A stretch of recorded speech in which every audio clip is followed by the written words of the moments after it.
The Book of Job. Chapter 1. In the land of Uz, there was a blameless and upright man named Job, who feared God and avoided evil. 7 sons and 3 daughters were born to him, and he had 7,000 sheep, 3,000 camels, 500 yoke of oxen, 500 she-donkeys, and a very large household, so that he was greater than anyone in the East. His sons used to take turns giving feasts, sending invitations to their 3 sisters to eat and drink with them. And when each feast had run its course, Job would send for them and sanctify them, rising early and offering sacrifices for every one of them. For Job said, "It may be that my children have sinned and cursed God in their hearts." Job did this habitually. One day, when the sons of God came to present themselves before the Lord, the Satan also came among them. The Lord said to the Satan, "Where have you been?" Then the Satan answered the Lord and said, "Roaming the earth and trolling it." The Lord said to the Satan, "Have you noticed my servant Job? There is no one on earth like him, blameless and upright, fearing God and avoiding evil."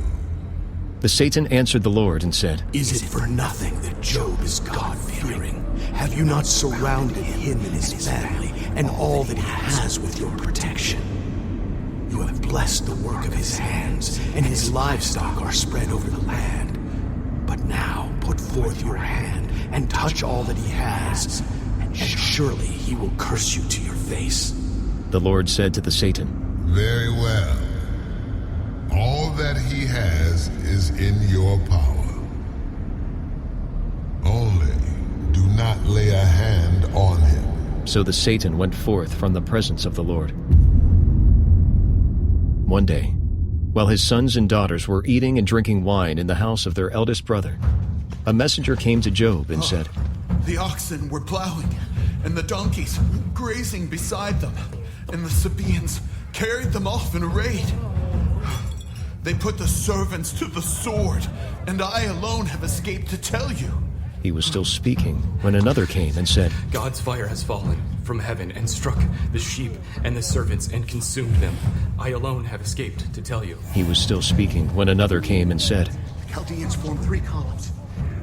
Seize the camels, carry them off, and put the servants to the sword.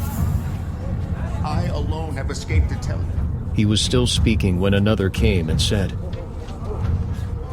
Your sons and daughters were eating and drinking wine in the house of their eldest brother, and suddenly a great wind came from across the desert and smashed the 4 corners of the house.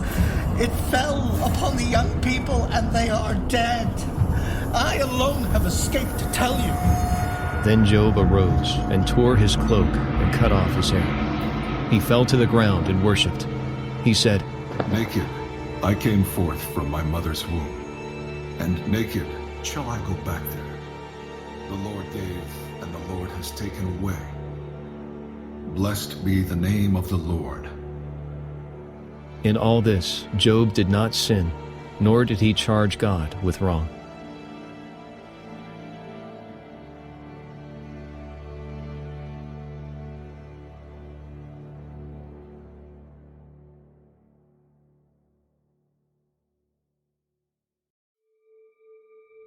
Chapter 2. One day, when the sons of God came to present themselves before the Lord, the Satan also came with them. The Lord said to the Satan, "Where have you been?" Then the Satan answered the Lord and said, "Roaming the earth and patrolling it." The Lord said to the Satan, "Have you noticed my servant Job? There is no one on earth like him, blameless and upright, fearing God and avoiding evil. He still holds fast to his innocence, although you incited me against him to ruin him for nothing." The Satan answered the Lord and said, "Skin for skin. All that a man has, he will give for his life. But but put forth your hand and touch his bone and his flesh, then surely he will curse you to your face. And the Lord said to the Satan, He is in your power. Only spare his life. So the Satan went forth from the presence of the Lord, and struck Job with severe boils from the soles of his feet to the crown of his head. He took a potsherd to scrape himself, as he sat among the ashes. Then his wife said to him, Are you still holding to your innocence? Curse God and die. But he said to her, You speak as foolish women do. We accept good things from God. Should we not accept evil? Through all this, Job did not sin in what he said. Now when 3 of Job's friends heard of all the misfortune that had come upon him, they set out each one from his own place: Eliphaz from Teman, Bildad from Shu, and Zophar from Naamath. They met and journeyed together to give him sympathy and comfort. But when, at a distance, they lifted up their eyes and did not recognize him, they began to weep aloud. They tore their cloaks and threw dust in the air over their heads. Then they sat down upon the ground with him 7 days and 7 nights, but none of them spoke a word to him, for they saw how great was his suffering.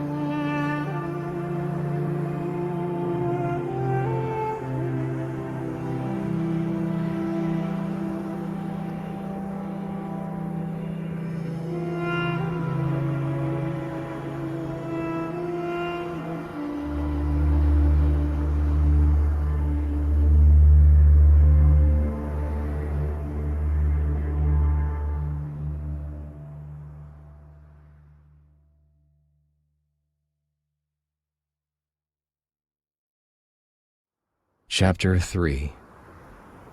After this, Job opened his mouth and cursed his day. Job spoke out and said, Perish the day on which I was born. The night when they said, The child is a boy. May that day be darkness. May God above not care for it. May light not shine upon it. May darkness and gloom claim it. Clouds settle upon it, blackness of day affright it. May obscurity seize that night. May it not be counted among the days of the year, nor enter into the number of the months. May that night be barren. Let no joyful outcry greet it. Let them curse it who curse the sea, those skilled at disturbing Leviathan. May the stars of its twilight be darkened. May it look for daylight, but have none, nor gaze on the eyes of the dawn. Because it did not keep shut the doors of the womb to shield my eyes from trouble. Why did I not die at birth, come forth from the womb and expire?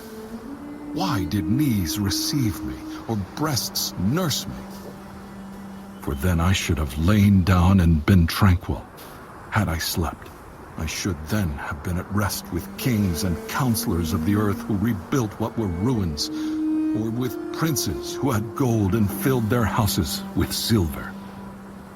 Or why was I not buried away like a stillborn child, like babies that have never seen the light? There, the wicked cease from troubling. There, the weary are at rest. The captives are at ease together and hear no overseer's voice. Small and great are there. The servant is free from the master. Why is light given to the toilers, life to the bitter in spirit? They wait for death, and it does not come. They search for it more than for hidden treasures. They rejoice in it exultingly, and are glad when they find a grave, a man whose path is hidden from him, one whom God has hemmed in. For to me, sighing comes more readily than food. My groans well forth like water. For what I feared overtakes me. What I dreaded comes upon me. I have no peace nor ease. I have no rest, for trouble has come.